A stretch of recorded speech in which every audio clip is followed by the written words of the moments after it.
Jimmy, your boys have done it. 2-1 lead now. You a little bit more relaxed or not? Well, I think it helps. There's no question about that. Obviously, you want to go into the last day with a chance at 2 bites at the apple.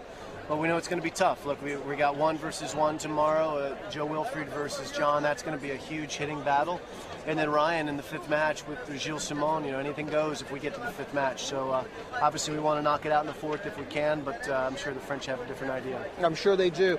Bob and Mike played a great match today in the doubles, didn't they? Well, they got off to a great start in both sets. They got breaks early in the first, breaks early in the second, and they're so solid. They just make so few mistakes. And even though it seemed like some of the luckier shots were actually going against us, we're still able to avoid break points. I'm not sure we faced a break point on serve all day long. And then the 3rd set, the French team did lift, and our team stayed solid. And the tiebreaker, I think the better team just prevailed.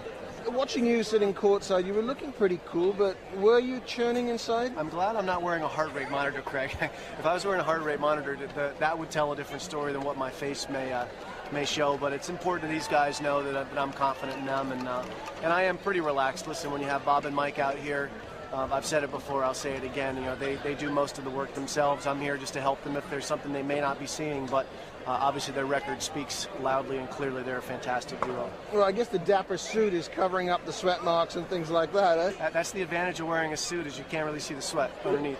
What are you going to tell John Isner that he has to do to beat Joe Wilfried Tsonga in the first reverse singles? Well, there's not much different that John has to do day in and day out. It's pretty much the same story with him. First strike tennis, pick his spots on his serve and play offensive and try and limit the rhythm of his opponent. Joe is a tremendous tennis player, 6th-ranked player in the world. It's going to be a great battle. I'm looking forward to watching it. And last question, Jimmy.